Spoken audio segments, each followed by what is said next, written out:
Hello, my friend. Today I will tell you another long-forgotten legend. Close your eyes and let the magic transport you to Middle-earth. Our journey begins.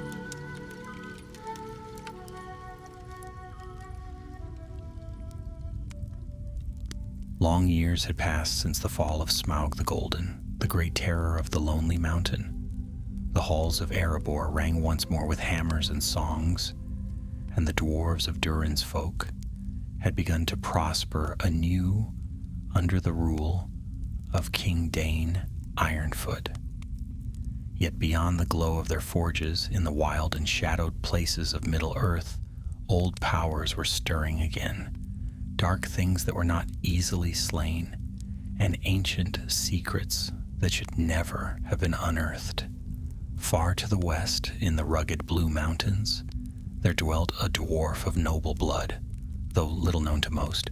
His name was Fundin, a kinsman of Thrain the Seku and uncle to Balin and Dwalin. Once he had fought valiantly in the Battle of Azanul Bazaar, where the dwarves sought to reclaim Moria from the orcs.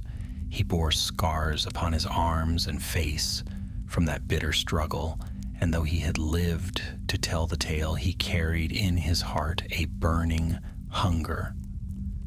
He longed not only for gold and treasure, as dwarves so often do, but for the glory of a house restored, a banner raised high, and a name remembered with reverence among the children of Durin.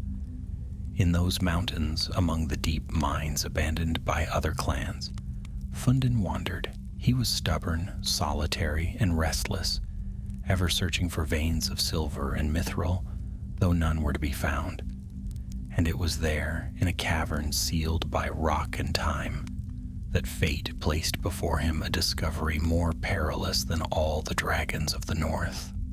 One winter evening, when the snow fell thick upon the ridges and the wind howled like wolves across the crags, Fundin struck his pick upon a blackened stone.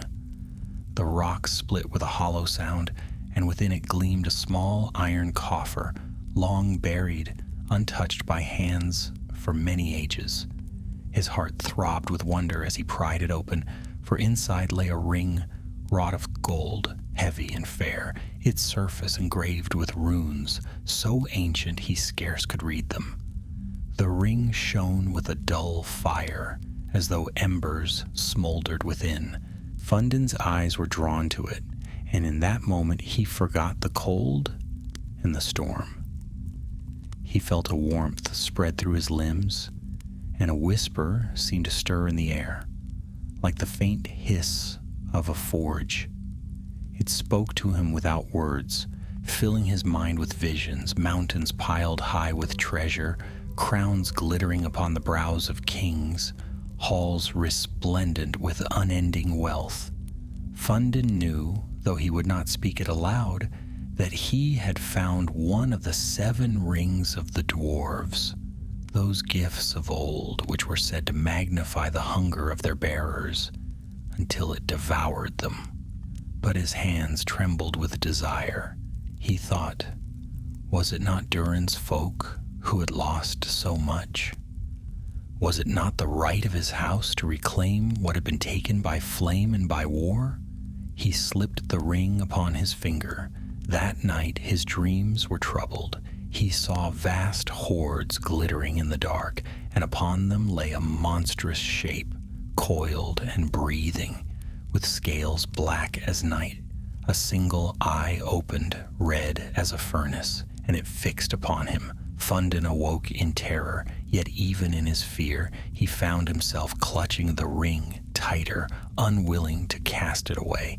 And far to the north, beyond the Lonely Mountain, in the desolate wastes of the Grey Mountains, a stirring began.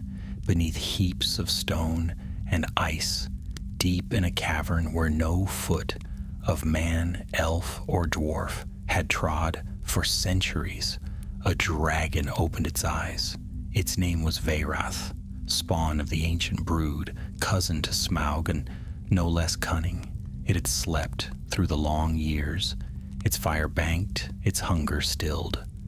but now it felt the call of power, a summons like the scent of gold upon the wind. The ring had awoken the dragon. In the days that followed, Fundin's kin began to notice a change in him. He no longer came often to the feasting halls. His laughter, once hearty, grew thin and sharp. His hands, though calloused by toil, now caressed the small iron coffer as if it were more precious than life itself. He muttered to himself in the shadows, whispering of hidden riches and thrones yet unclaimed. When Balin, his nephew, sought him out, he was met with a cold gaze. "Why waste your days under another king's banner, lad?" Fundin said. "Durin's folk were meant for more than service. I have seen a vision of our house risen high, greater than even Erebor itself. You will see it too, when the time comes." Balin, though unsettled, thought little of it at first.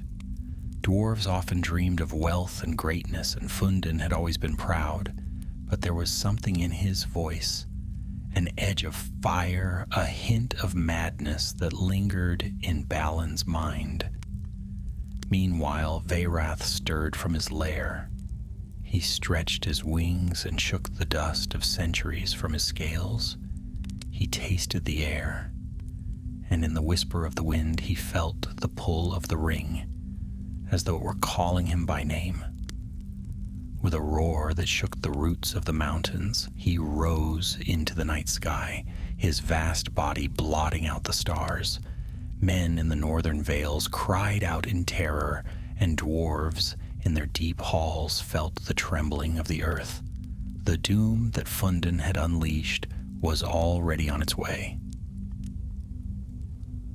The winter snows lingered long in the Blue Mountains that year, muffling the sound of hammers and the songs of dwarves in their halls.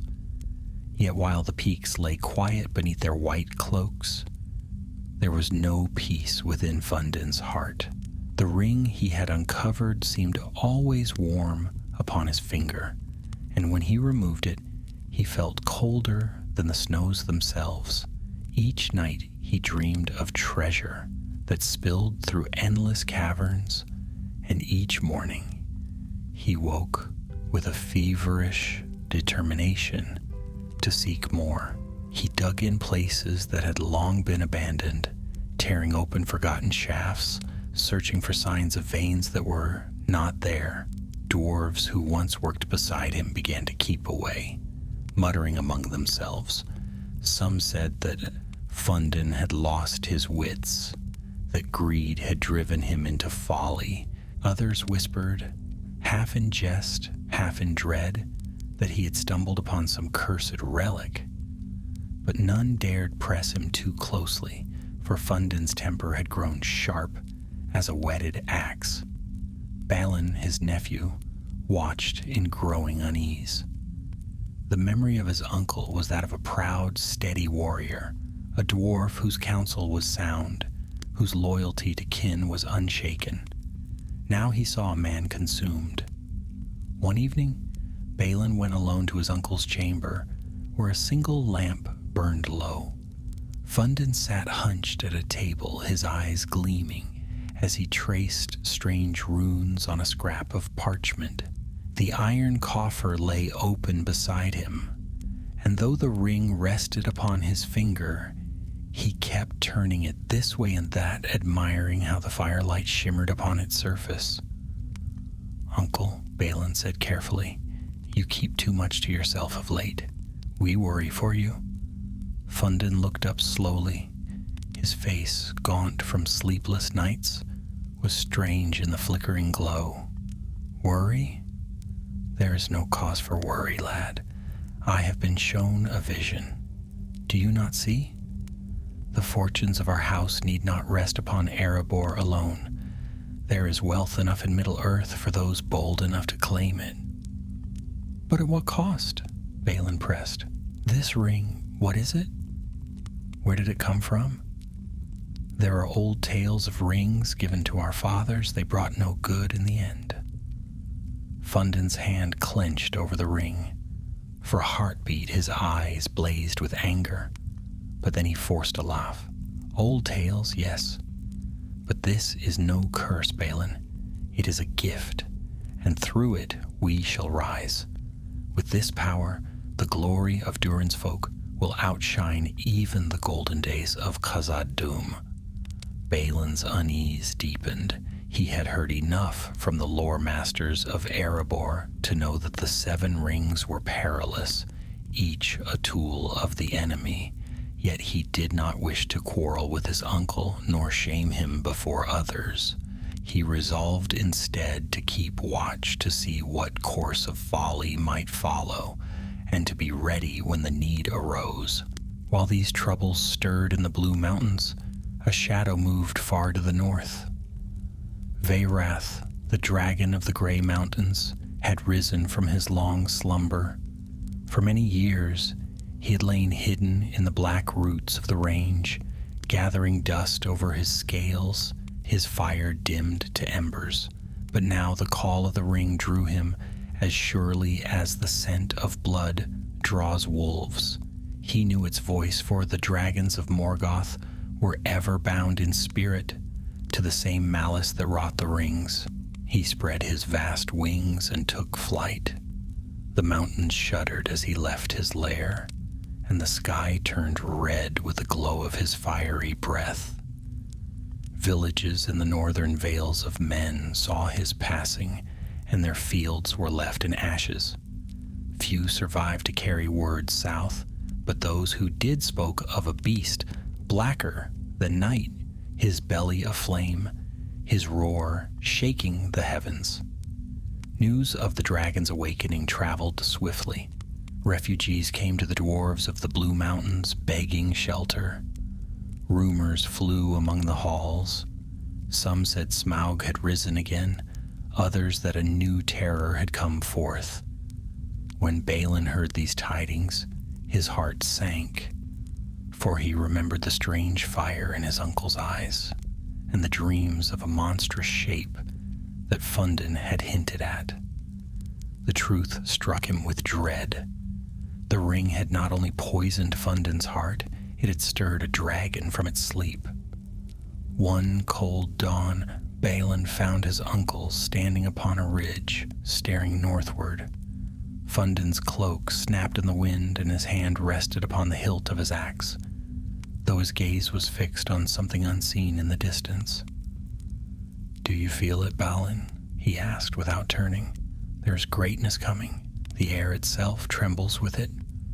"What I feel," Balin said grimly, "is doom." Fundin only smiled. In the weeks that followed, Veyrath descended further south, leaving a trail of fire and ruin. Herds were scattered, forests blackened, and holds of men were abandoned. The dragon sought the source of the voice he'd heard, the call of the ring, and each league he crossed brought him closer to the Blue Mountains. Balin could no longer remain silent. He gathered a small company of trusted dwarves. Oin, ever wise in lore, Ori, quick with quill and keen of eye, and young Dwalin, fierce and loyal. Though troubled by what he heard of their uncle, together they confronted Fundin in his chamber. "You must give up the ring," Balin said firmly. "It is no gift, it is a chain, and it drags doom upon us all." Fundin's eyes blazed. "You would rob me of the one chance to restore our house? You speak like cowards. Do you not see the fire in the north? That is no doom. It is the herald of our greatness. With the ring, even a dragon may be bent to our will." "Bent to no will but its own," growled Dwalin. "You chase madness, uncle. Dragons bow to no dwarf." But Fundin would not be swayed. He thrust past them, the ring gleaming upon his hand. "You may cling to your fear if you wish. I will not. The dragon comes, and I will be ready. With this ring I shall claim his hoard and his power, and all will remember the name of Fundin." The company looked on in silence as he strode away into the dark, leaving only the echo of his boots and the uneasy gleam of gold upon his hand. And beyond the mountains, Vairath roared, a sound that rolled like thunder across the land. The dragon's wings beat against the clouds, and fire licked the sky. The doom that Fundin had courted was no longer far away. It was coming swiftly as shadow at sundown, and neither courage nor cunning alone would be enough to halt it. The sky over the Blue Mountains was never still in those days. Winds howled down the passes, carrying with them the faint smell of smoke from distant vales. Farmers who had tilled their fields in peace now packed their belongings upon carts, urging their children to hurry before the dragon came too near.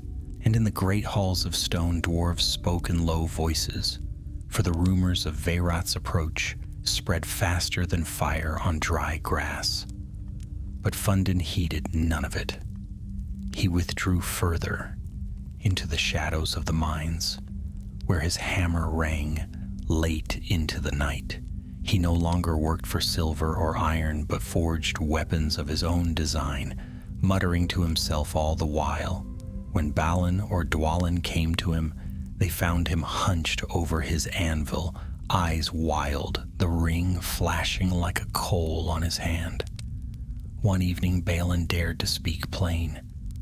"Uncle, you cannot stand alone against a dragon. Even Thorin Oakenshield, with a company at his back, would not have faced Smaug without guile. What hope is there for you?" Fundin looked up, his face flushed with the heat of the forge. "Hope? I have more than hope. I have power. With this ring, I will not merely slay the beast, I will bend him. Think of it, Balin. A dragon at the service of our people, his fire at our command, his hoard in our coffers. None could stand against us." Balin shuddered at the madness of it. Dragons could not be tamed. They were greed incarnate, their wills sharper than any sword. Even the wisest of dwarves knew that to seek mastery over such creatures was folly, but Fundin's heart was already ensnared. Meanwhile, far to the north, Vairath's wings darkened the land. He was vast and terrible, though not so great in size as Smaug had been. His scales were black, streaked with veins of crimson, and fire burned bright in his belly. He did not fly aimlessly. No, he flew with purpose, his great head ever turning toward the call he felt in the air. The ring tugged at him like a chain of unseen iron. Villages burned in his path. Men fled into the forests, and whole flocks of sheep were devoured in a single night. Yet none could hinder him. The few who tried, archers with their bows, warriors with their spears, were swept away in fire and shadow. Word of his coming spread even to Erebor, where King Dain sent scouts to learn the truth. But before any could reach the dragon's lair, he had already set his course for the Blue Mountains. It was then that Balin gathered his company in secret. They met in a narrow hall, where the light of a single torch danced across the stone. Oin leaned upon his staff, grave and silent, while Ori sat with parchment and quill, determined to set down the tale for those who might live after. Dwalin stood with arms crossed, his face grim as iron. "We cannot let him go alone," Balin said at last. "If Fundin seeks to wield the ring against the dragon, he will bring ruin upon us all. We must follow, and if need be, wrest the ring from him." Dwalin frowned. "And if he will not yield it, will you raise your hand against our uncle?" Balin hesitated. "I pray it does not come to that. But the ring is cursed, Dwalin. You have seen it. It twists his thoughts and feeds his pride. Left in his hand, it will doom not only him, but every one of us." Owen stirred. "Then it is settled. We follow him, though the path leads into fire." So they set out, 4 dwarves sworn to kin and duty, each bearing axe and courage enough to face what lay ahead. They did not tell the others of their people, fearing panic. Instead, they took only what supplies they could carry and slipped quietly into the northern passes. Fundin had gone before them. He left signs of his passage, broken rocks, deep footprints in the snow, and the faint echo of his hammer when the wind was right. Always he moved northward toward the desolation where Veyrath's shadow had fallen. And always the ring gleamed on his hand, drawing him further and further from reason. As the company pursued him, they came upon villages left in ashes. Blackened beams jutted from the snow, and the air stank of smoke. No voices rose in welcome, only the crack of falling timbers and the soft hiss of ice melting upon scorched ground. Ori wrote of it in silence, his eyes wide with sorrow. "Such ruin," he whispered, "and all for a trinket of gold." "It is no trinket," Owen said darkly. "It is a chain forged by the enemy, and through it, dragons and dwarves alike may be bound. Remember the tales? Each ring was meant to snare its bearer until their will bent to the Dark Lords. Our fathers grew rich, aye, but their halls drew dragons like carrion draws crows. And so it is again. The further north they traveled, the more certain it became. Fundin had gone to meet the dragon. At last, on the edge of the gray mountains, they found him. He stood upon a rocky spur, his cloak whipping in the wind, and in his hand he held the ring aloft as though in challenge. His eyes gleamed with fire as he shouted into the night, "Come, Veyrath, I am Fundin of Durin's line, and I do not fear you. By this ring I summon you. Come forth and serve." The ground shook. Snow slid from the peaks in great sheets, and then they heard it, the beating of wings vast and terrible, like thunder rolling through the clouds. The dragon came. Veyrath descended from the north, a shadow of black and red, his eyes glowing like furnaces. His roar split the sky, and fire poured from his jaws, turning the snow to steam. He alighted upon the crags with a crash, his claws gouging stone, his wings folding like sails. Fundin did not flinch. He thrust the ringed hand high. "Behold, I hold the power to bind you. Kneel before me, dragon, and together we shall rule these mountains." The dragon's laughter rumbled deep, a sound that shook the rocks. "Foolish dwarf, do you think to command me with a trinket of the Dark One's making? The ring calls to me, aye, but it is not your hand that holds it, but mine that shall claim it." With a sweep of his head, Veyrath lunged. Fundin raised his axe defiant, and the clash of dragon's claw against dwarf steel rang out like a thunderclap. Balin and his companions cried out and rushed forward, but already the battle had begun.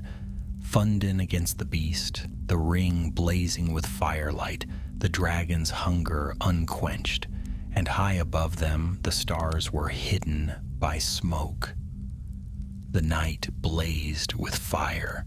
Veyrath's roar rolled through the valleys, a sound so vast it seemed the very mountains quaked at its fury. Sparks scattered like stars across the rocks as his breath seared the air, and snow hissed into steam beneath his claws.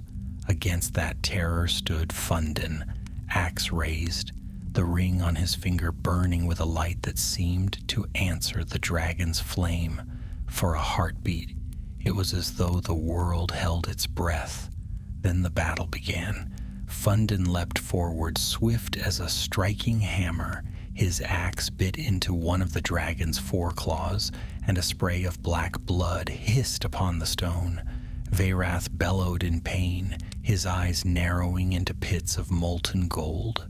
With a sweep of his wings, he cast Fundin sprawling, but the dwarf rose again, unyielding. Balin and his companions crouched behind a ridge, watching in horror. He'll be slain, Ori cried, clutching his quill as though it might shield him. Or worse, muttered Oin. His gaze was fixed upon the ring which gleamed even through the smoke. The dragon will not kill him quickly. He will take the ring and then... He did not finish, for the thought was too grim. Dwalin gripped the haft of his axe until his knuckles whitened. Then we must act, he growled. Uncle or no uncle, that ring cannot fall to the beast. Balin's heart twisted. He had sworn to stand by his uncle, to guard him as kin should. Yet here on the edge of ruin, he saw that kinship alone could not save them. The ring had devoured Fundin's judgment, and now it threatened to devour them all. On the battlefield, Fundin struck again, his axe flashing bright as it found a gap in Veyrath's scales. The dragon shrieked, a sound that split stone. Yet for all his courage, Fundin was but a dwarf, and Veyrath was a creature of fire and malice, born in the shadow of the elder days. With a lash of his tail, he sent Fundin crashing against the cliffside. Rock splintered, blood darkened the snow. Still, Fundin dragged himself upright. His breath came ragged, but his eyes burned with defiance. Raising the ringed hand high, he shouted words that Balin had never heard, words harsh and fell, as though the ring itself guided his tongue. For a moment the dragon paused, his vast head tilted, his fiery gaze fixed upon the golden band. Then Veyrath laughed. "Little king," he rumbled, smoke curling from his nostrils, "you think to bind me? I was old when the seven were wrought. I knew their master, and I know his voice still. That ring was not given to you, it was given to me." With a sudden lunge, the dragon's jaws snapped shut inches from Fundin, the heat of his breath scorching his beard. Fundin swung his axe wildly, but the dragon only reared back, fire glinting in his fangs. Balin could bear it no longer. "We must move," he cried. The four dwarves rushed forward, their axes gleaming in the firelight. They shouted as one, their voices rising against the thunder of the dragon's wings. Dwalin hurled himself at Veyrath's leg, his axe biting deep into the scales. Oin thrust his spear into the joint of the creature's wing, and Ori loosed arrows, swift though they were, small against such a foe. The dragon roared, startled by their sudden assault. Flames burst from his jaws, a torrent of fire that swept across the stones. The heat struck like a hammer, searing their beards and driving them back. Yet in the confusion, Balin reached his uncle.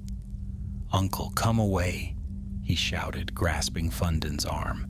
"This is madness. You cannot master him." Fundin turned, his face pale, blood trickling from his brow, but his eyes were still aflame with that terrible hunger. He tore his arm free. "No! The ring is mine. With it I shall command him, and you will all see."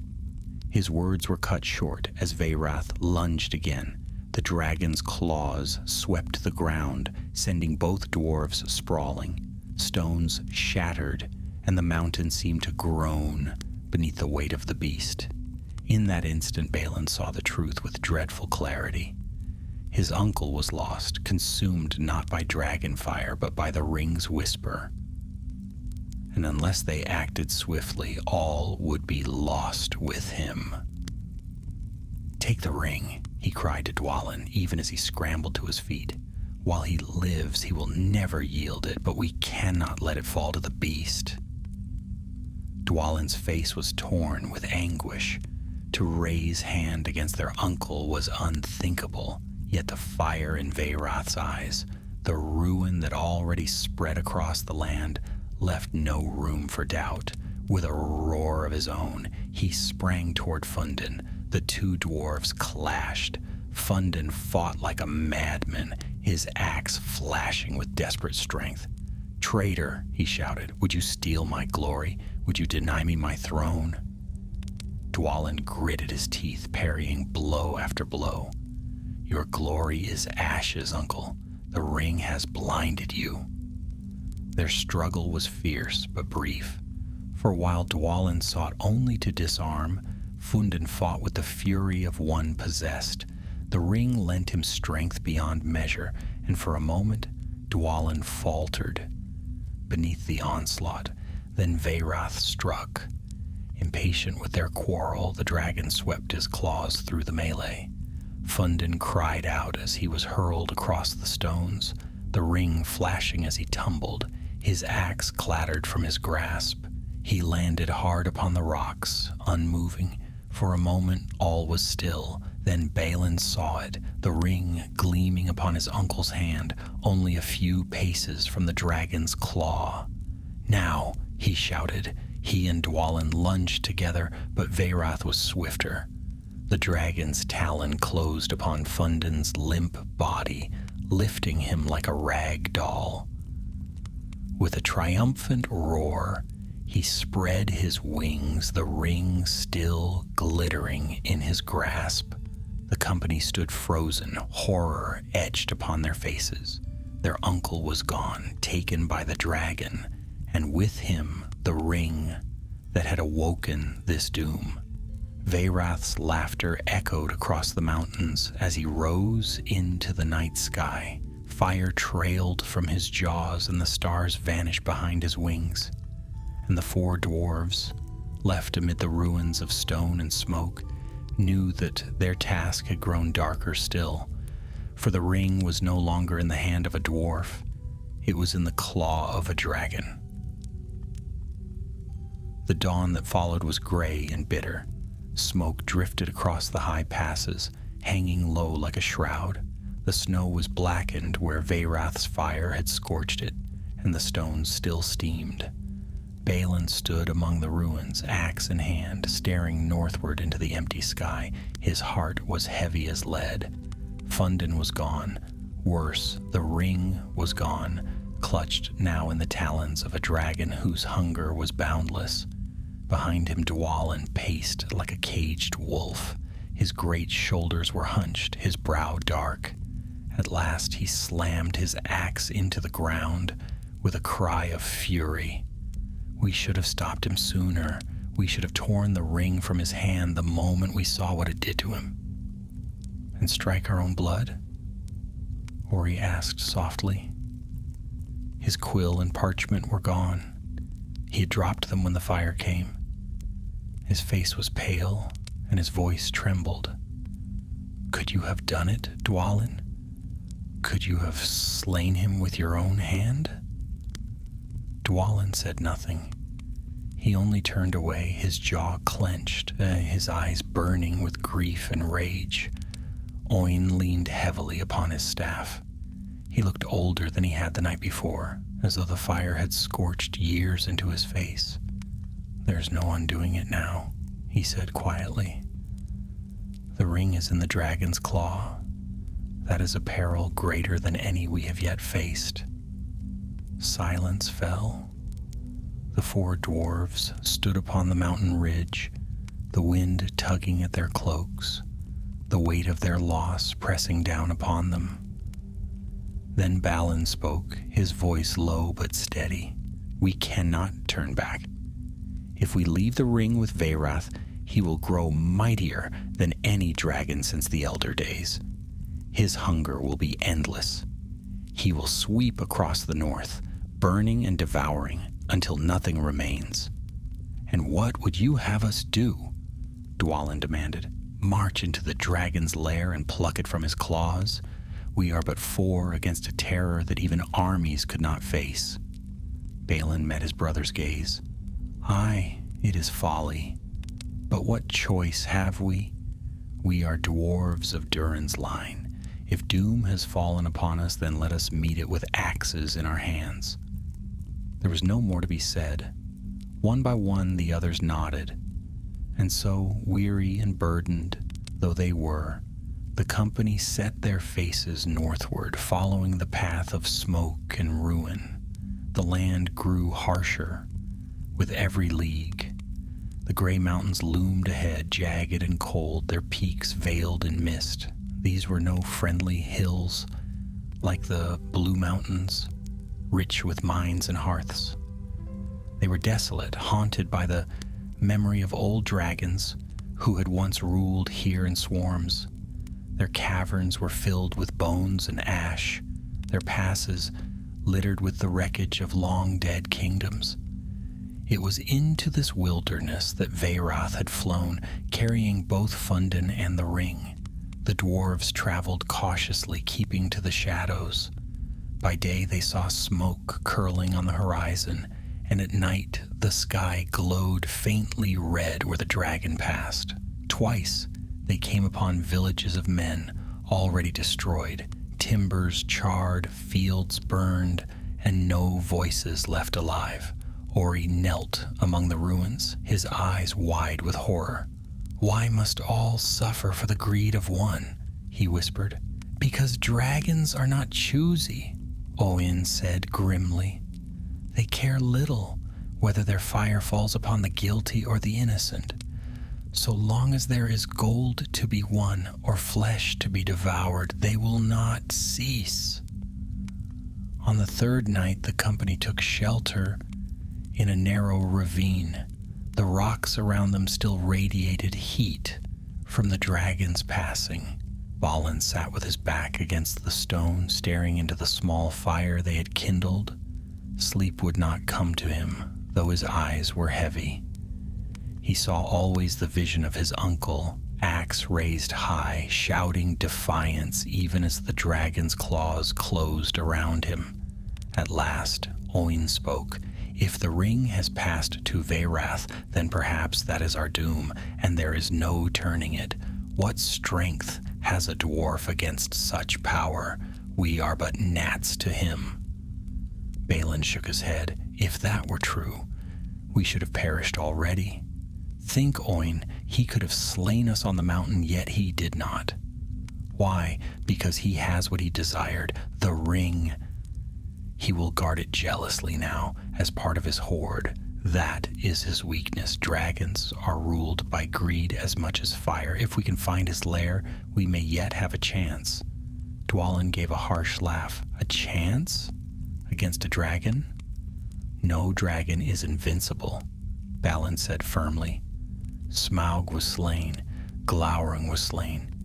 Even Ankalagan the Black, greatest of them all, fell from the sky. If Veyrath can bleed, he can die. And if we cannot slay him, then at least we can seek to take back the ring. The others fell silent, each lost in thought. At last, Dwalin grunted. "Then lead on, brother. I will follow you, though it be into fire." The next days were hard. The passes grew narrower, the air colder, the ground more treacherous. They moved by night when they could, fearing the keen eyes of the dragon. Once, as they crept along a ridge, they saw him in the distance. Veyrath coiled upon a heap of stone, his wings spread, his eyes glowing faintly in the dark. His roar shook the peaks, and the sound of his fire echoed for miles. The dwarves crouched low, scarcely daring to breathe. Even from afar, the sight of him filled their hearts with dread. Yet they pressed on, for to turn back was to leave all the north to ruin. At last, after many weary leagues, they came to a valley where the ground was scorched black, and at its far end yawned a cavern vast enough to swallow a fortress. Smoke drifted from its mouth, and the stench of sulfur lay heavy in the air. Ori's voice shook as he whispered, "His lair." Balin nodded. His grip tightened on his axe. "Aye, and within it, the ring." They crouched among the rocks, gazing at the cavern's dark maw. The sound of the dragon's breathing rumbled faintly, deep and steady like a forge in slumber. "Now comes the hardest part," Balin said quietly. "To enter a dragon's lair is folly. But we are dwarves, and folly has ever been our burden. If we fail, let it be said that we failed with courage." Oin closed his eyes, murmuring a prayer in Khuzdul. Dwalin hefted his axe, his face grim as stone. Ori swallowed hard, his hands trembling, but he nodded all the same. Together they rose from the rocks and began their slow approach toward the cavern of Veyrath, where gold, fire, and doom awaited them. And far within, unseen in the shadows, the ring gleamed faintly in the dragon's claw, its fire answering the fire in his heart. The mouth of the cavern loomed before them, blacker than the night sky above. No light escaped from its depths, save for a faint, flickering glow that came and went like the breath of a slumbering forge. The four dwarves crouched upon the rocks, their hearts heavy and their throats dry, listening to the deep, steady rumble from within. It was the breathing of a dragon. Every tale they had ever heard, every song sung in warning by their forefathers, came alive in that moment. Dragons did not merely guard their hordes, they became one with them. Their greed was a fire greater even than the flames in their bellies. Once a treasure fell beneath a dragon's claws, it ceased to belong to any other creature. It became part of the beast's own heart. And here, deep in the caverns of the Grey Mountains, Veyrath had claimed a prize unlike any other, one of the 7 rings of the dwarves. Balin's breath misted in the cold air. His hand trembled slightly on the haft of his axe, but his eyes were steady. "We cannot rush in blindly," he murmured. "We must move as shadows, for a dragon asleep is deadlier than a host of orcs awake.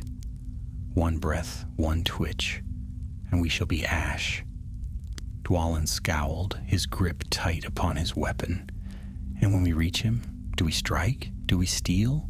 How do you fight a mountain with wings?" "We do what we must," Balin said grimly. "First, we must see the lay of his horde. Only then can we judge whether the ring may be taken." Ori shivered, clutching his small knife. His quill and parchment had been left behind days ago, yet his eyes still carried the look of one who could not help but remember every detail. "I wish we had brought more than 4, he whispered. "Even Thorin had 13 and a wizard besides." Owen shook his head. "No host could pass unnoticed here. 4 is already perilous enough." They waited until the moon slipped behind the peaks and the valley lay in deep shadow. Then one by one they crept toward the cavern's mouth, keeping low, their steps slow and soundless. The stench grew stronger as they neared. Sulfur and smoke mingled with the metallic tang of gold. The air itself seemed to shimmer with heat, though frost still clung to the stones outside. Inside, the darkness pressed upon them like a weight. Balin raised a hand, and they paused until their eyes adjusted. The faint glow ahead grew clearer, the orange gleam of firelight reflecting upon scales and upon treasure. They had reached the dragon's hoard. The sight took their breath away. Piled high as the pillars of Khazad-dûm were mountains of gold, silver, and jewels. Goblets of elven make, crowns of ancient kings, swords whose runes had long been forgotten. All lay scattered in heaps. Coins spilled like rivers across the floor, and gems glittered like stars fallen to earth.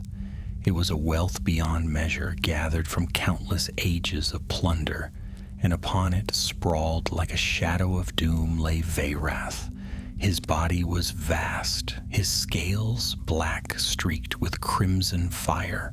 His wings were folded close, but even so they stretched wider than the cavern itself. His head rested upon a mound of gold, his jaws slightly parted, smoke curling from between his fangs. His eyes were closed, but a faint glow shone through the lids, as though the fire within could never be wholly quenched. In his claw, clutched tight against his chest, gleamed the ring. Even in the dimness, it shone with a light of its own. The gold seemed alive, its surface etched with faint runes that writhed like embers. Balin felt the weight of its gaze, though it had no eyes. His heart thudded painfully, and for a moment he thought he heard a whisper, "Come closer, claim me." He shook his head fiercely, forcing the thought away. "There it is," he breathed. Dwalin grunted. "And how do you propose we take it from him? Pry open his claw while he sleeps?" Oin frowned. "Perhaps we could draw him out, tempt him from his hoard, then circle back to snatch it away." "Tempt a dragon from his hoard?" Balin muttered. "That is like tempting a dwarf from his beard. Impossible." Still they crouched in the shadows, watching, waiting. The dragon shifted once, and the entire mound of treasure slid with a sound like thunder.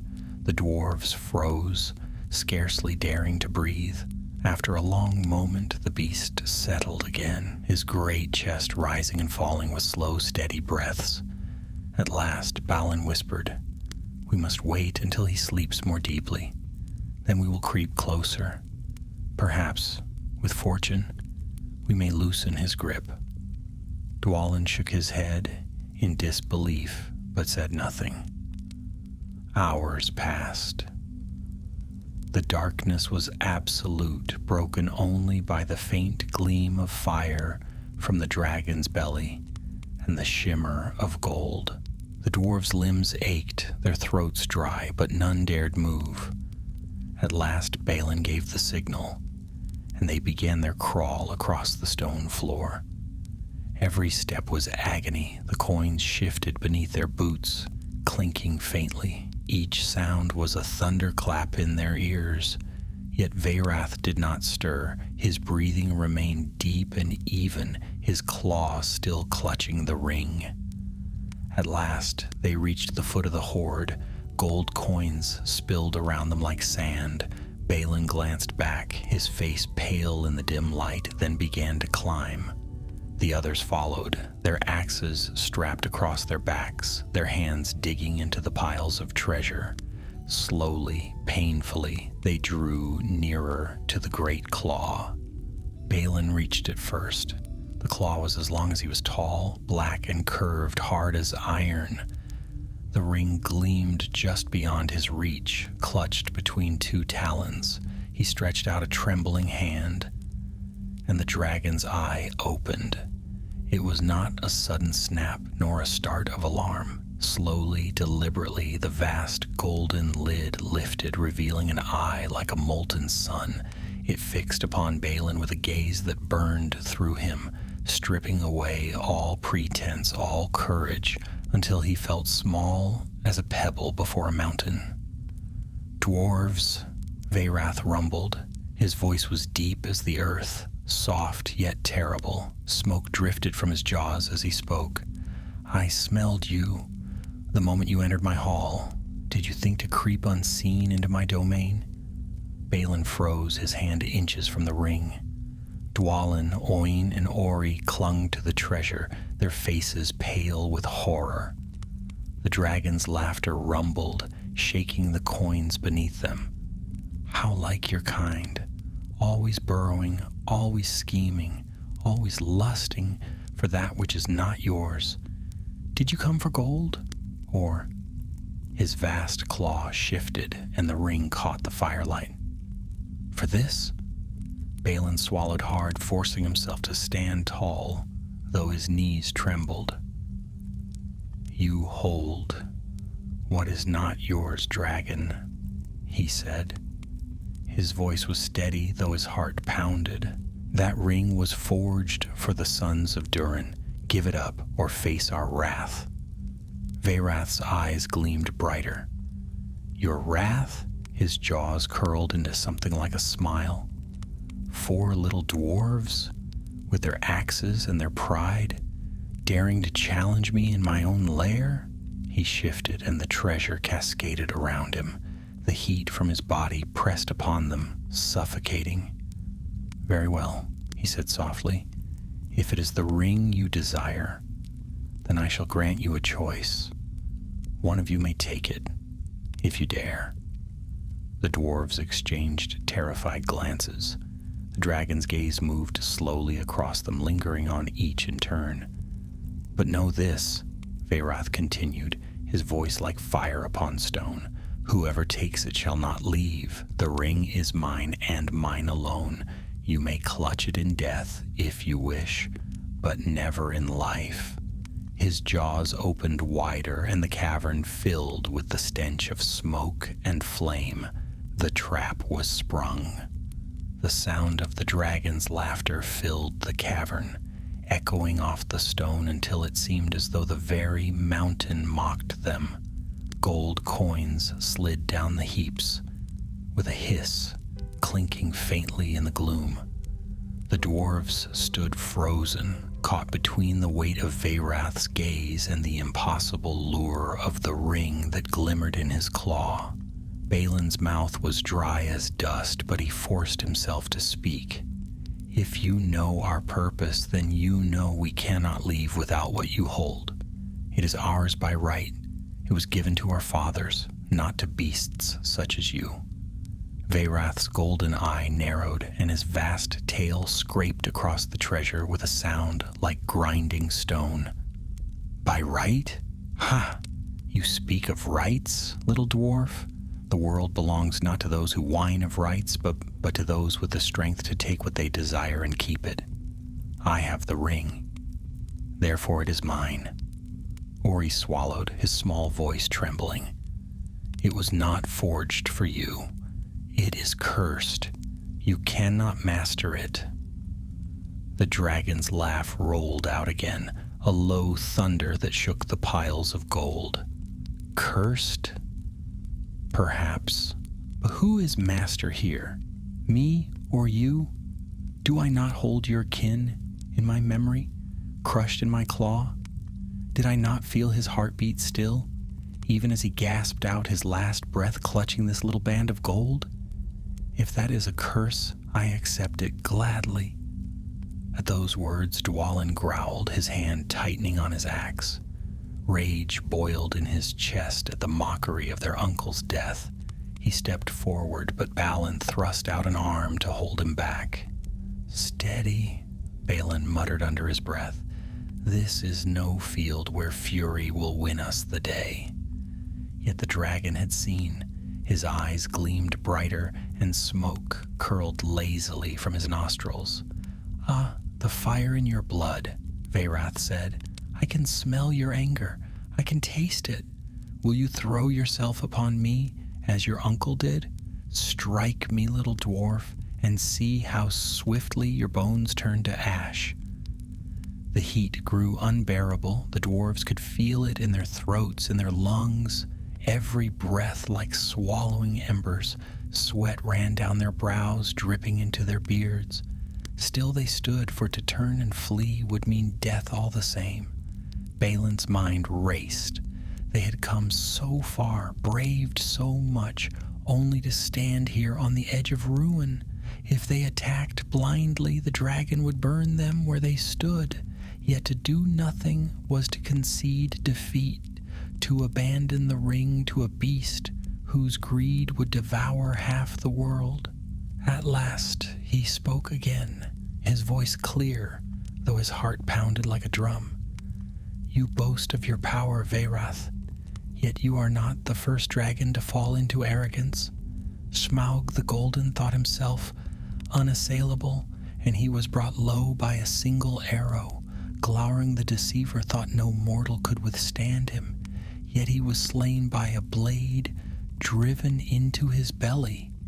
Even Ankalagan the Black, greatest of them all, fell from the skies to his doom. Shall I tell you what they share with you, Veyrath?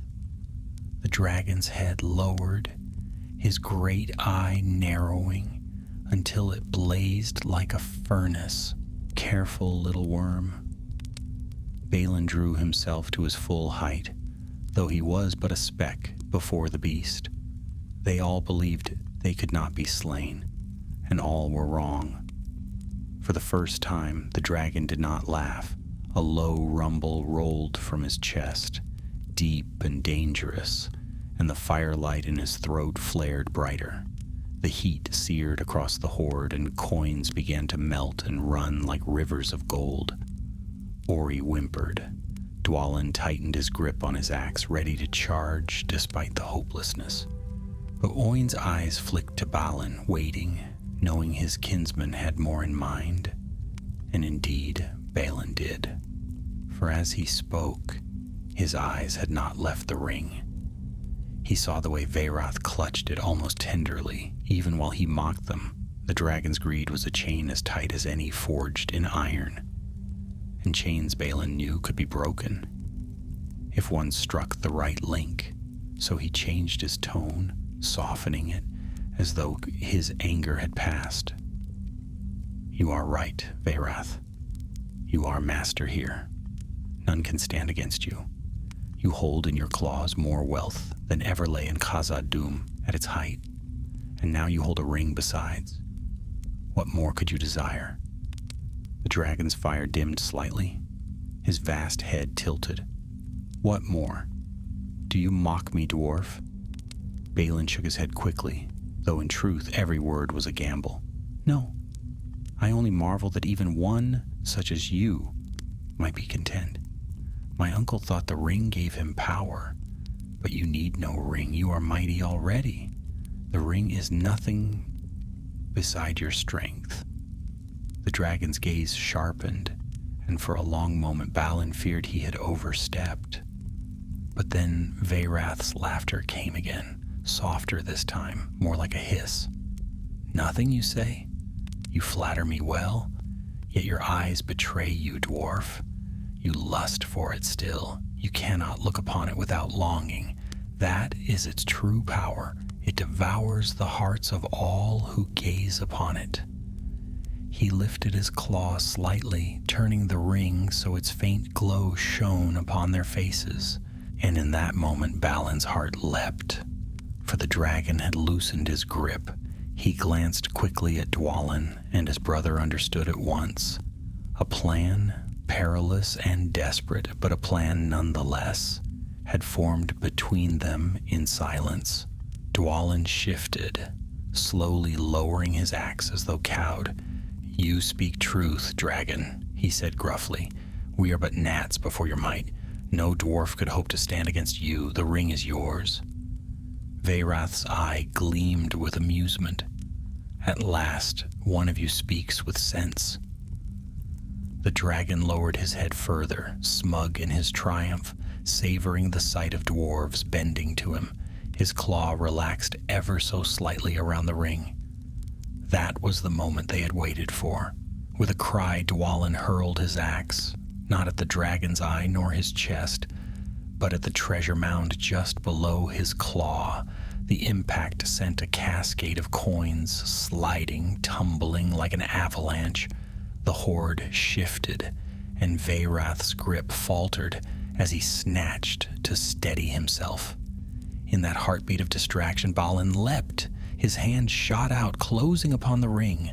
The heat of it seared his skin, but he clenched his fist tight, tearing it free from the dragon's grasp.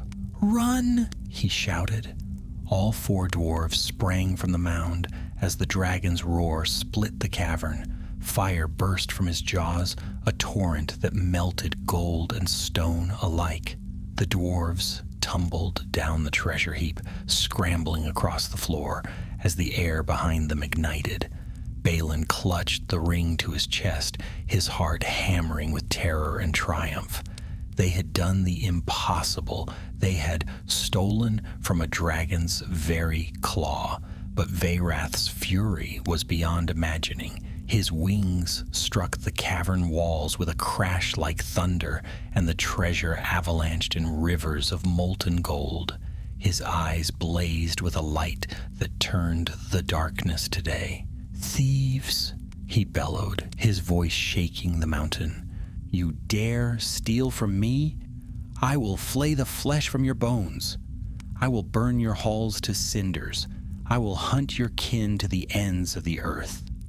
The dwarves ran for the cavern mouth, their boots slipping on coins and stone, while behind them the dragon's fire chased like a storm. The ring burned in Balin's hand, whispering, calling, but he dared not loose it. They had taken the prize. Now came the harder task, to escape with it. The cavern shook as though the mountain itself were waking in fury. Stones cracked from the ceiling, tumbling in showers of sparks as Veyrath's fire raged. The 4 dwarves stumbled and slid across the shifting gold, desperate for the faint glimmer of the cavern mouth far ahead. Balin clutched the ring tight in his fist, the gold searing his palm, the whispers of its power filling his ears. "Hold me, keep me. With me you will master all, even dragons." He shook his head, trying to silence the voice, but its murmur lingered like smoke. "Faster," Dwalin roared, dragging Ori up by the arm as the younger dwarf tripped over a fallen goblet. Behind them came the thunder of wings. Veyrath reared up from his hoard molten gold, cascading down his flanks, his eyes blazing like the heart of a forge. He loosed another torrent of fire, and the dwarves flung themselves flat as the blaze roared overhead, turning the very air to flame. The heat scorched their backs, and the treasure around them melted into glowing streams. "Go!" Balin gasped, forcing himself up, his lungs burning. He sprinted for the cavern's mouth, the others close behind. At last they burst into the open night. The cold mountain air struck their faces like a blessing, sharp and clean after the choking heat of the lair. For a heartbeat, they thought they had escaped. Then Veyrath followed. The dragon surged from the cavern with a roar that shook the stars. His vast wings spread, blotting out the moon, and his fire lit the valley like dawn. Snow hissed into steam as he rose, his shadow sweeping across the rocks. "Scatter!" Oin cried. They broke apart, darting among the boulders. The dragon swooped low, his talons gouging furrows in the stone, but his fury was wild and unfocused. He cared not for the gold left behind. His wrath was for the thieves who had dared steal from him. Balin stumbled behind a ridge, clutching the ring tight to his chest. The whispers pressed harder now, filling his mind with visions. "Do not flee. Stand. Put me on your finger, and he will bow. Dragons bow to fire greater than their own. With me, you will command him." His hand trembled. His uncle had believed such promises, and it had led him to ruin. Yet the thought of wielding such power burned bright, tempting as the gold that had blinded Fundin. A hand seized his shoulder, dragging him down just as Veyrath's fire swept over the ridge. Rocks split, flames roared past, and the night shone red. Dwalin's face loomed close, his eyes blazing with fury. "Do not falter now, brother," he shouted over the roar. "The ring is no weapon, it is a chain. Do not let it master you as it mastered him." Balin gasped as though waking from a dream. He shoved the ring into a pouch at his belt, hiding it from sight, and nodded. Together, the brothers dashed into the shadows, weaving among the rocks. For hours, it seemed, the dragon hunted them. His roars echoed through the valleys, his fire streaked across the sky, and the beating of his wings was like thunder in the clouds. The dwarves stumbled onward, their legs weary, their lungs raw, yet they did not stop. Again and again they narrowly escaped his flame, darting into crevices, diving beneath ledges. At last, as dawn began to pale the eastern sky, the dragon's fury ebbed. His cries grew fainter as he wheeled away, his vast shape dwindling into the distance. Perhaps he had grown weary of the chase, or perhaps he had returned to guard his hoard. Whatever the reason, the mountains fell silent once more, save for the harsh rasp of the dwarf's breath. They collapsed among the rocks, too spent to speak. For a long while they lay still, each alive by what seemed a miracle. Then Ori raised his head, his face pale but his eyes wide with wonder. "We have it," he whispered. "We truly have it. The ring is ours." Balin did not answer at once. His hand strayed to the pouch at his belt, where the ring lay warm against his side. Even through the leather he felt its pull, insistent and strong. He clenched his fist, forcing himself to look away. "It is not ours," he said at last, his voice low. "It is a curse. And while it remains with us, the dragon will not rest. He will hunt us to the world's end." Dwalin grunted, dragging himself upright. "Then we must decide what is to be done with it. If we keep it, we bring doom upon all. If we cast it aside, the dragon may reclaim it." Owen's eyes were grim. "There is but one road. We must seek counsel from wiser folk.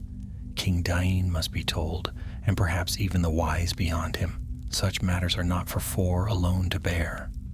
Balin nodded slowly. His heart longed to be rid of the burden, yet another part of him recoiled at the thought. To give it up was to surrender the power it promised, the visions of glory, the dream of a kingdom, greater than Erebor itself. He said nothing of this, for the shame of it burned in him. But the whisper lingered still. So they set their course southward away from the gray mountains, moving as swiftly as their weary legs would carry them. The land was scarred where the dragon had passed, fields blackened, villages abandoned, forests left as charred stumps. Yet still they pressed on, driven by the knowledge that Veyrath might return at any moment. Days passed. The mountains fell behind them, though always they kept a wary eye upon the northern sky. At night, Balin slept little, for the ring plagued his dreams. He saw himself standing tall upon a throne of stone, armies bowing before him, dragons chained at his feet. Each time he woke sweating, his hand clutching the pouch at his side. Dwalin noticed. More than once he placed a heavy hand on Balin's shoulder, his eyes filled with warning. "Do not tread his path," he said gruffly. "Fundin's folly need not be yours." "I know," Balin muttered. "I will not fall." Yet even as he spoke, the whispers seemed to laugh in his mind. At last they reached the borders of the lands of men, where the news of the dragon's wrath had already spread. Villagers looked upon them with fear and suspicion, for dwarves were ever linked in rumor with dragons and gold. The company kept to themselves, taking shelter where they could, moving southward toward the lonely mountain and the halls of Erebor, but Veyrath had not forgotten. One night, as they camped in a ravine, a distant roar rolled across the hills. The very earth trembled and the stars flickered as though in fear. Ori clutched his cloak tight. "He hunts still," he whispered. "He will not cease until he has what we stole." Balin stared northward, his face pale in the firelight. In his pouch, the ring seemed to pulse with heat, as though answering the dragon's call. "We must reach Erebor," he said, his voice hard. "Only there may we find counsel, and perhaps a way to end this doom." But in his heart he knew the truth. The ring was not so easily mastered, nor so easily surrendered. Its whispers grew stronger with every league, and the shadow of the dragon loomed ever nearer. The chase was not ended. It had only begun. The long road south brought little peace. Though the gray mountains dwindled behind them and the air grew warmer, the shadow of pursuit never left their hearts. Every night the dwarves kept watch by turns, and every night Balin heard in the distance the faintest echo of a roar, as though carried on the wind from leagues away. It was never close enough to see flame on the horizon, but always near enough to remind them that Vairath's hunt had not ended. The land they crossed bore witness to his passing. Meadows that should have been green with summer growth were blackened and bare. Farmsteads lay in ruin, their walls scorched and empty, doors swinging open to no hand. Once, the company found a village abandoned. The people fled in haste, leaving tools half buried in the soil and loaves of bread turned to stone upon the hearth.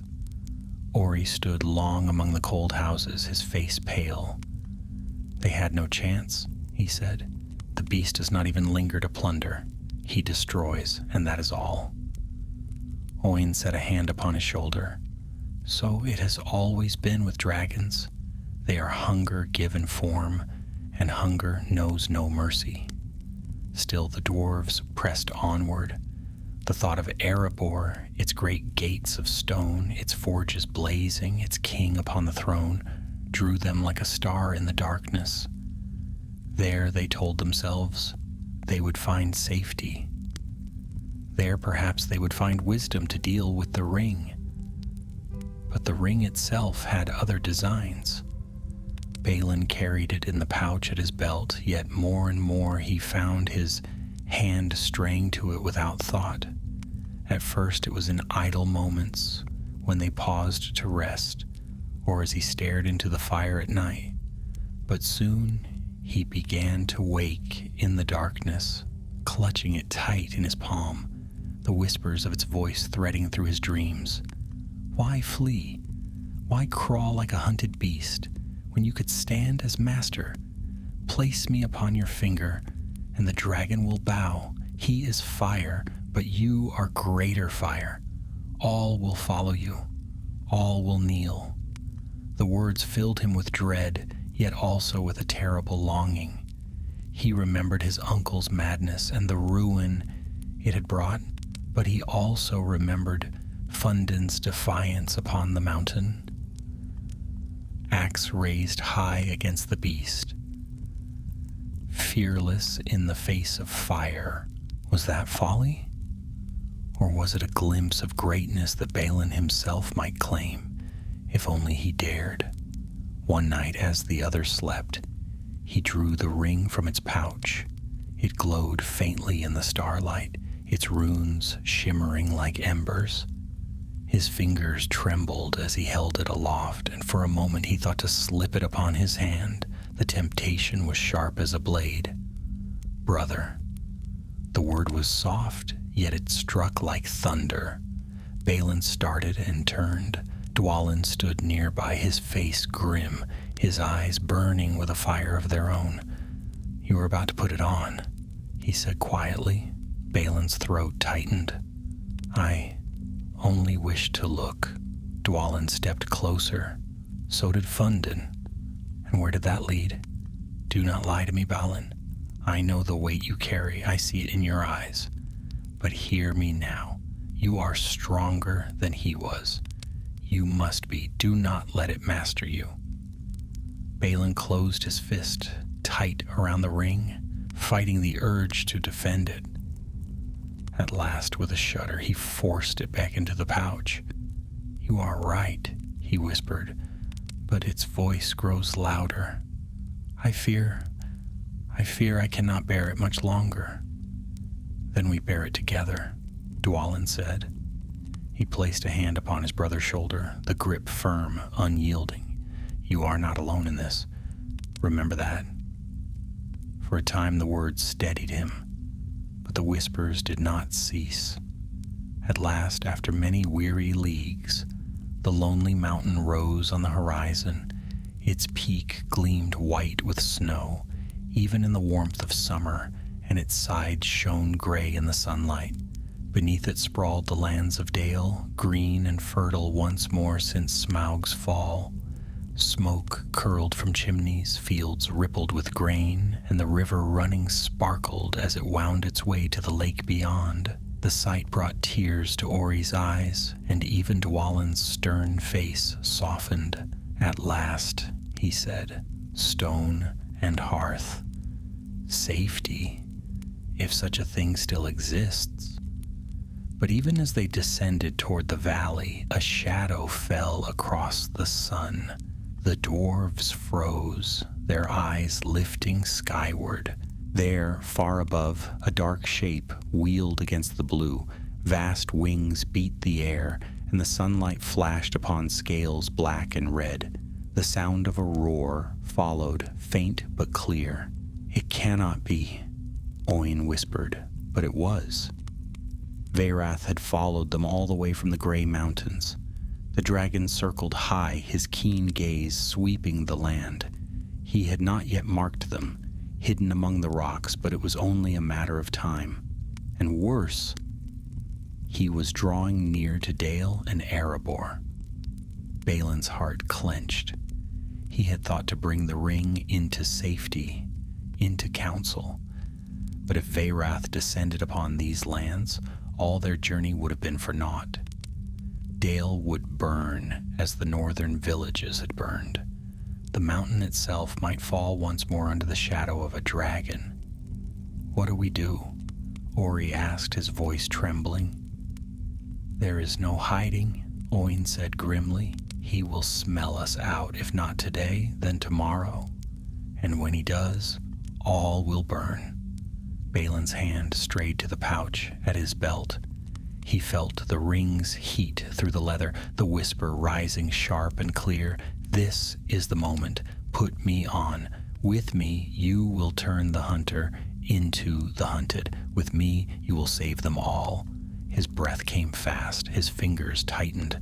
The temptation was unbearable. Then Dwalin seized his wrist, his grip like iron. Their eyes met, and in that look was all the memory of their uncle's fall, of fire and ruin, and the madness that had consumed him. "Not that way," Dwalin said, his voice harsh but steady.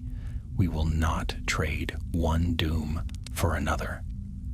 Balin gasped, the spell breaking. He shoved the ring back into the pouch and forced himself to breathe. Veyrath roared overhead, the sound rolling across the valley like a storm. The people of Dale looked up from their fields, their faces turning pale. Already some began to run for shelter. The dwarves crouched low among the rocks, their hearts pounding. They had reached their destination. But so had the dragon, and now the fate of Erebor, of Dale, perhaps even of the north itself, hung in the balance. The shadow of Veyrath wheeled closer, his wings beating like thunder, and the whispers of the ring grew louder still. The people of Dale had known peace for many years.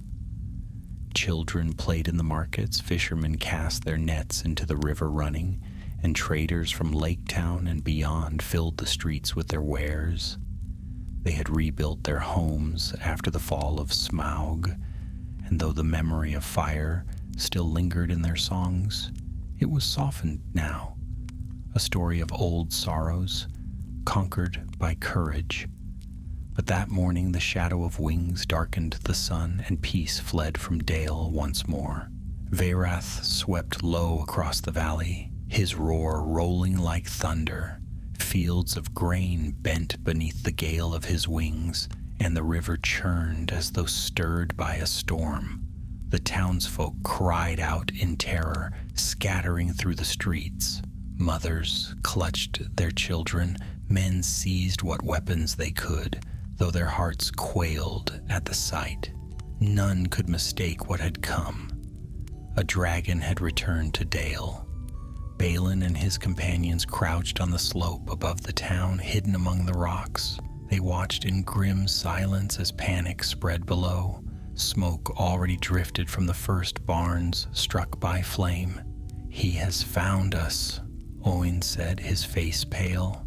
"And more than us," murmured Ori. he will not stop at the town. He will turn his fire on the mountain as Smaug did before him. The lonely mountain rose tall and proud beyond Dale, its gates glinting in the morning light. Smoke from its forges curled into the air, unaware of the doom that drew near. Within its halls, King Dain ruled, his people prospering once more.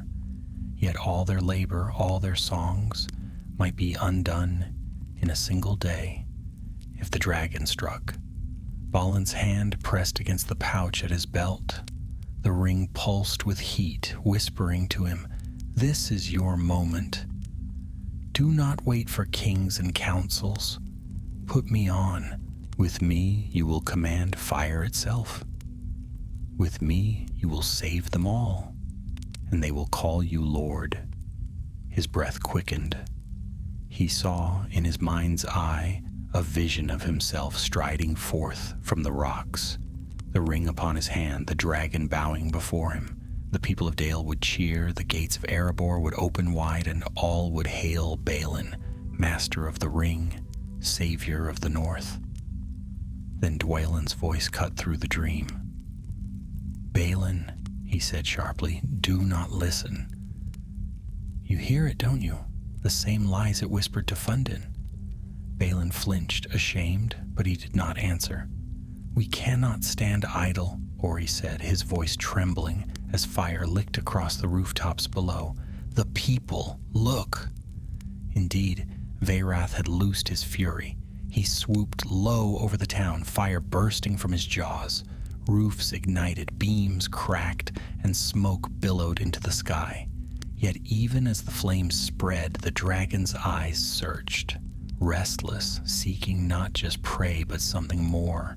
"He hunts the ring," Oin said. "He will not cease until he has it." Dwalin set his jaw.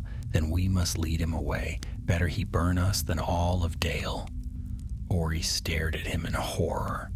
"You would throw your lives into the fire?" "I would," Dwalin said grimly, "if it spared others." Balin looked from the burning town to the dragon wheeling above, and then down to the pouch at his side. His heart ached with fear and temptation. To put on the ring seemed at once madness and salvation. He could end this. He could save them all. "Only say the word," the whisper urged. "Only slip me upon your finger, and the dragon will kneel." "No," Balin muttered aloud, his voice hoarse. "I will not." He tore the pouch from his belt and thrust it into Dwalin's hands. "Take it," he said fiercely. "If it stays with me, I will fall as Fundin did." Dwalin's eyes widened, but he closed his fist around the pouch without question. "You are wiser than he was," he said quietly. There was no time for more. With a roar, Veyrath turned his gaze toward the slope where they crouched. His eyes gleamed with sudden recognition. The dragon knew. He had found them. "Run!" Balin shouted. The four dwarves scrambled down the rocks as Veyrath swooped. Fire poured across the slope, searing stone and earth. Heat blasted their backs as they dove into a gully, rolling through smoke and ash. Stones split and tumbled as the dragon's claws tore into the mountainside above. "South!" Oin gasped. "Toward the river he cannot follow beneath the waters." They fled, racing through the ravines as the dragon's shadow swept over them. Veyrath's fury shook the very ground, his roars echoing through the valley. He cared nothing now for Dale or its people. His prey was before him, and the ring was within his grasp. The chase carried them through smoke and flame across ruined fields and shattered barns. Farmers who had not fled stared in terror as the dwarves rushed past, the dragon shrieking above. Yet still the four pressed on, their boots pounding the scorched earth, their lungs burning. At last, the river lay before them, its waters rushing swift and cold. Beyond it rose the lonely mountain, its gates glinting in the sun. The sight gave them strength enough for one last dash. "Go!" Dwalin roared, shoving Ori ahead. They plunged into the river, the icy water searing their skin after the dragon's fire. They fought against the current, stumbling over stones, clinging to one another. Above, Veyrath roared, flames searing the banks, but the water turned aside his fire in great clouds of steam. Balin gasped as the current dragged at him. He felt the river pulling him down, felt the heat of the dragon above, and still he thought of the ring. Even now, even in Dwalin's keeping, he longed for it, craved it with every breath. But they reached the far bank at last, scrambling onto the stones, coughing and shivering. Behind them, Veyrath swept low, his claws raking the earth in fury. He could not burn them beneath the water, nor catch them while they clung to the river's flow. He wheeled high into the air, his roar splitting the sky. And then, with wings beating like thunder, he turned toward the mountain. The dwarves froze in horror. "He will strike Erebor," Ori whispered. "He will burn it as Smaug did before him."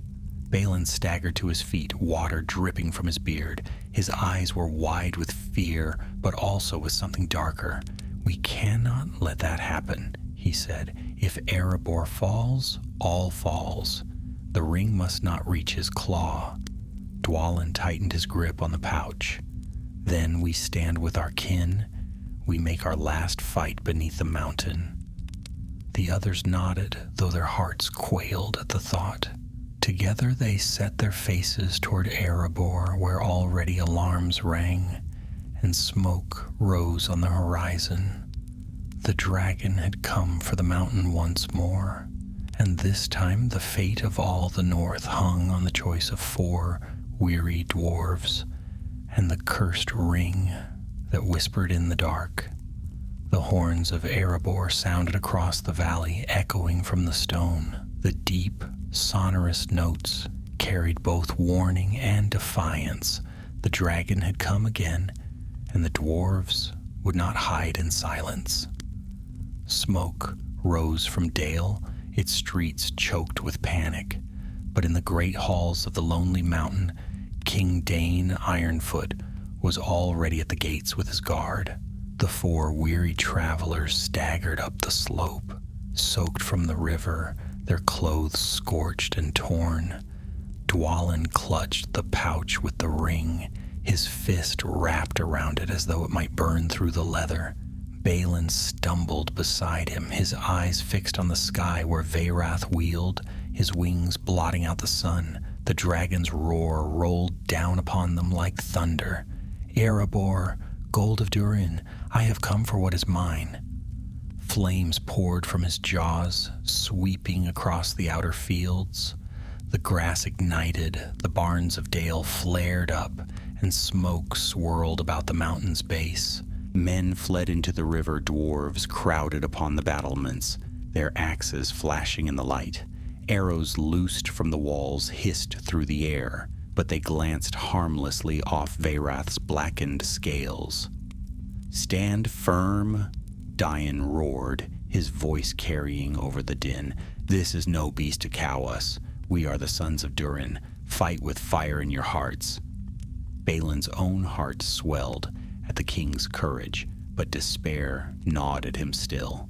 Smaug had fallen only by the luck of a single arrow to a hidden weak spot. What chance had they now against a dragon maddened by the ring's lure? Beside him, Dwalin's face was grim. "This cannot be won by arrows," he muttered. "He will not stop until he has it." He raised the pouch. "Perhaps it is time we end this ourselves." Balin seized his arm. "No. That way lies madness. If he gains it, all is lost. If you wield it, you will be lost. We must find another path." The brothers locked eyes, and between them lay all the weight of their journey, all the memory of Fundin's fall. Dwalin's hand trembled on the pouch, but at last he nodded. "Then we must strike at him, as others struck at dragons before. He has weakness. He must. Oin, leaning heavily on his staff, spoke quickly. The underbelly. No scale covers the heart.